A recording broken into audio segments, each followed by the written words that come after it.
valued viewers, I hope you're all doing very well and welcome to the 6th instalment of our mini battles in Sea Power. A quick reminder, first we did Iowa versus Kirov and Iowa won. Then Slava versus Virginia and Slava won. Tycho versus Kinder and Tycho won. Sovremeni versus Kid and Sovremeni won. Then Oliver Hazard Perry Frigate versus Krivak 2 and Oliver Hazard Perry won.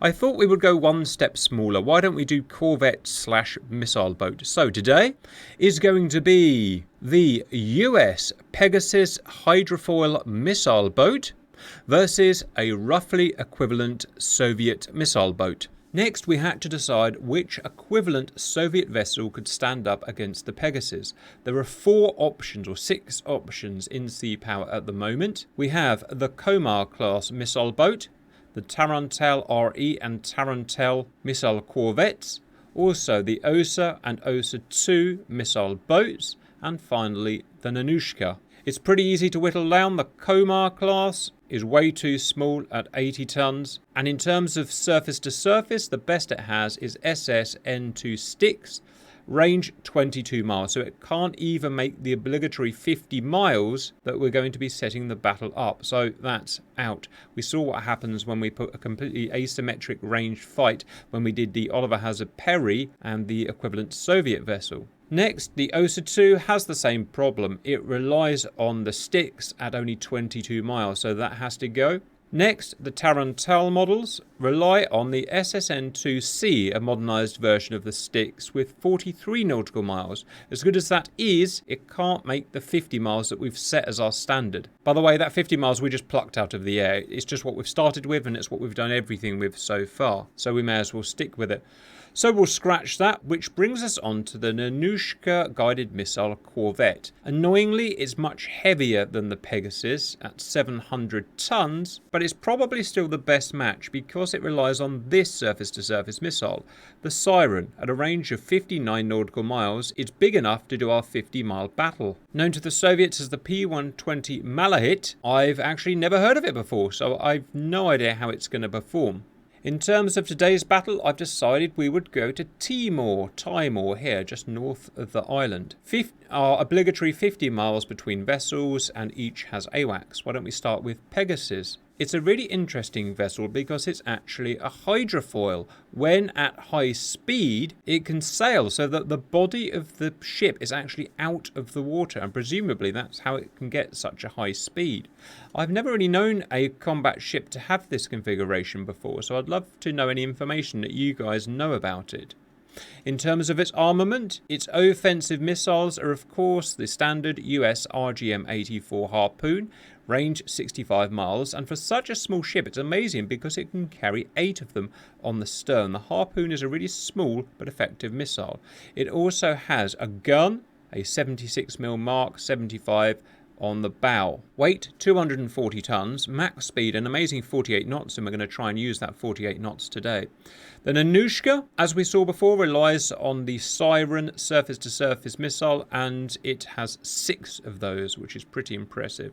In terms of surface-to-air, it has the SA-N4 Gecko, you may know it as the SA-8, on an arm launcher in the bow, as well as that twin 57mm gun in a single turret on the stern. Max speed 39 knots, a much larger 700 tons. So weight versus speed today. In terms of predictions, I like to try and make an intelligent prediction. I don't always get it right. So the offense, I think, is probably won by the Pegasus. It has 8 offensive missiles to the Nanuchka's 6 missiles.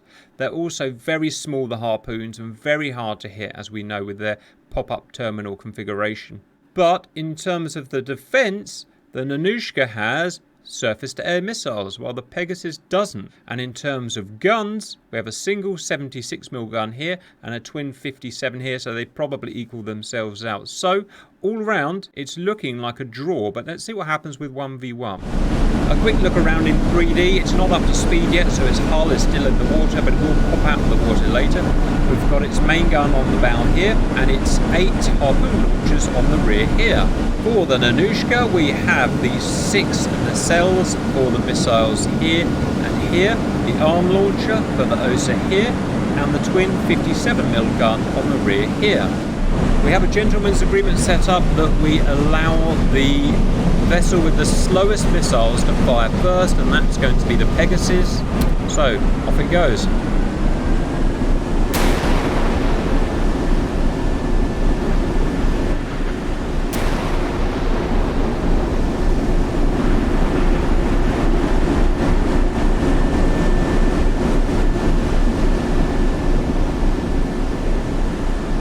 The Russians, you guys have asked me to play as the Russians today. Each battle I alternate between red and blue, not that it makes any difference because I don't interfere in the missile phase.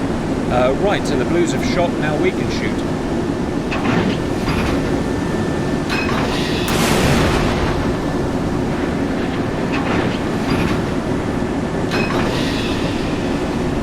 Wow, just one missile. So we've agreed that we'll just let them fire as they want to fire. The Reds, or the Americans, have only fired 2, and interestingly, the Russians have only fired 1. And that's presumably based on the threat that they're facing, so if they're fighting a boat or a Corvette hull, then they only need a single missile. 2 more coming into view, and there's the boat. So the Russian missile's going to get there first, even though they fired afterwards.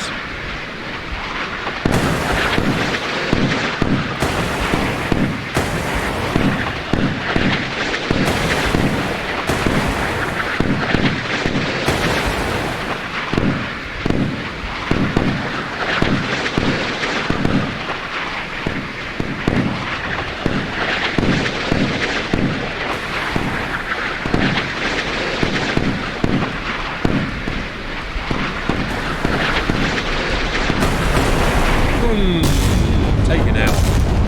That's pretty easy. Oh, here come our ones. Osa's out.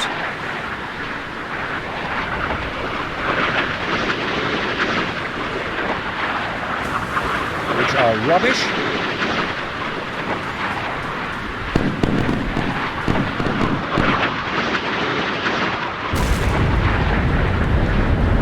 Hit but not destroyed.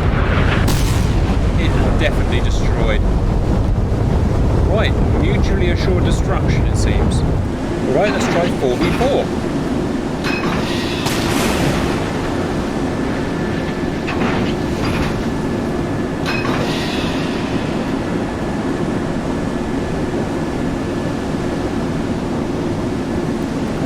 Not sure how many missiles were fired there. Okay, just 4 missiles.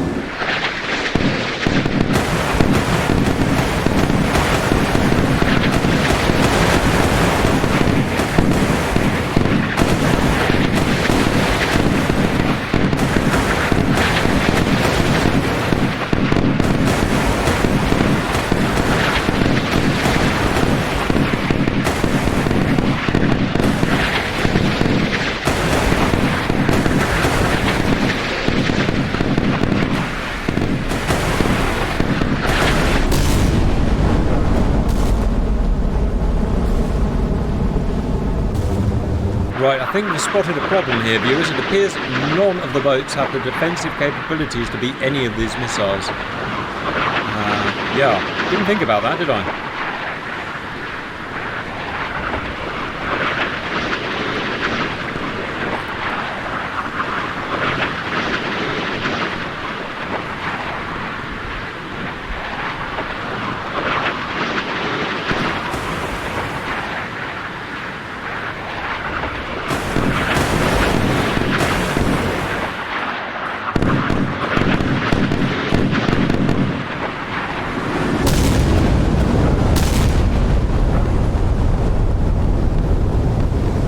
Take it back. Wow, the Russians survived. They shot down, yes, they managed to shoot down 2 of the harpoons, or 2 vessels worth of harpoons, and I'm presuming the Americans didn't get a chance to fire any more. I did not expect that. I assumed it was going to be a complete wipeout on both sides in that case. Right, so why could it do that? Well, it must have been because this is a larger vessel and it has the Osa missiles, which this time worked. Last time we used them in the Perry battle, they just didn't shoot anything down. So, interesting difference there. I'm not sure what the difference is, but that is a definite win. And there's not much to say about it. Why don't we do a fun Galleon Fight to finish off? Okay, silly Galleon Fight about 2 miles away from each other. Who's going to win? Go.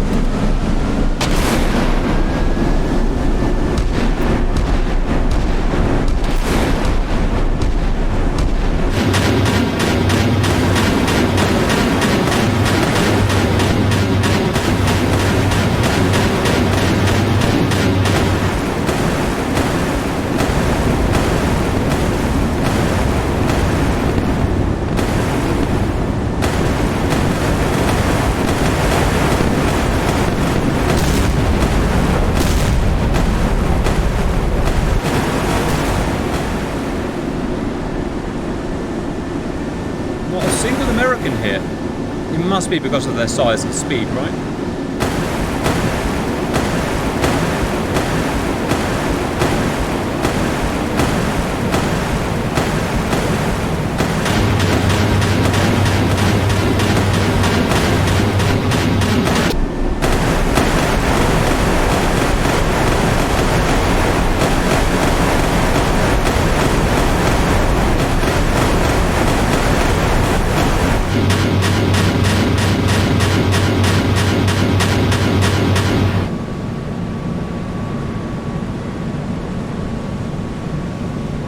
Oh, that's a reverse of fortune now. I think the Russians are in the lead. The Russians have 2 undamaged vessels, and now the Americans are down to... No, it's 2v2. It's 2v2. It's still on.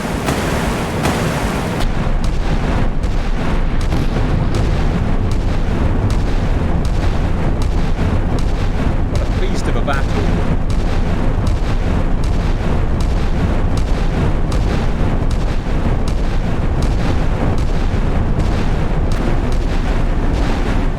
Could not call this one at the moment. Still 2v2 plus this guy's... No, 3v2.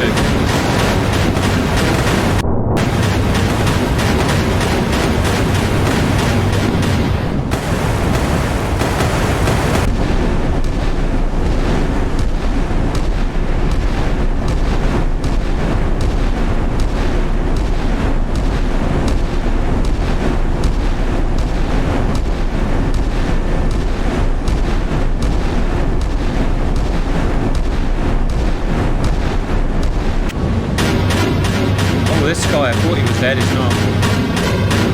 Looks like just a superior tonnage who's going to win.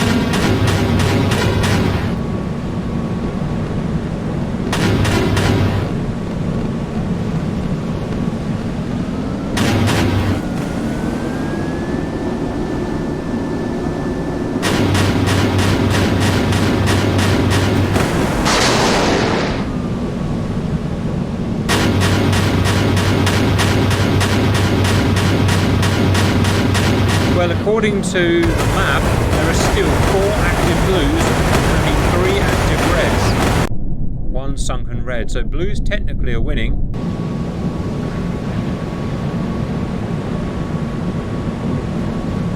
Not sure why the big missiles are fired. Probably they have a minimum range and therefore you can't fire them at a certain range.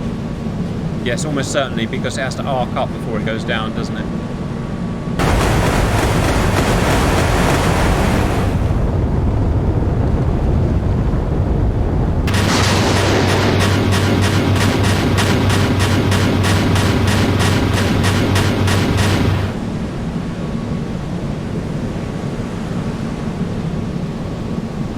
Still officially the blues are in it.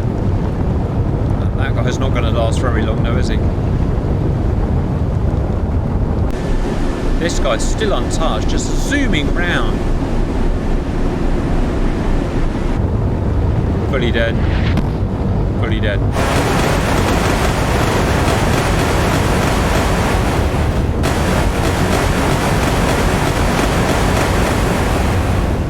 Pretty terrible gunnery there. Oh, look at that. 4 blues alive, 2 reds officially dead. These guys just don't sink. Is it because they can't sink? Because of these flotation guys?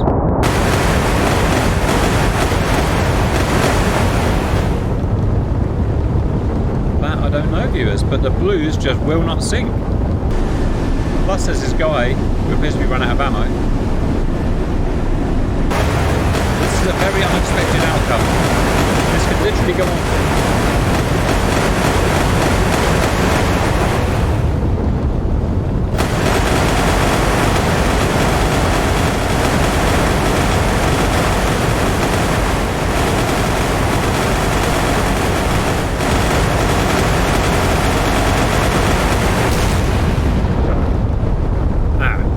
lied. 2v2. 1v2. Oh, and he's managed to fire a harpoon. Oh, this is so weird. Your battle is weird. Ah, right. He's firing all the harpoons off now. What the hell? Why didn't you fire them at the beginning? Oh, they were in minimum range as well. So he's moved out of minimum range to fire them. Okay, that's quite clever. I get Pegasus win. We will get Pegasus win. That is amazing. Wowee.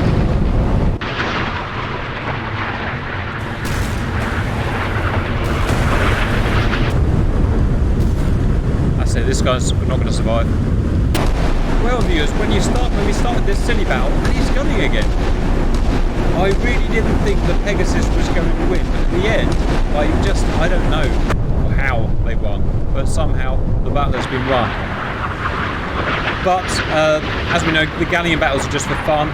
The main long-range battle is the score we put through, which will unfortunately be the Nanuchka going through to the next round, viewers.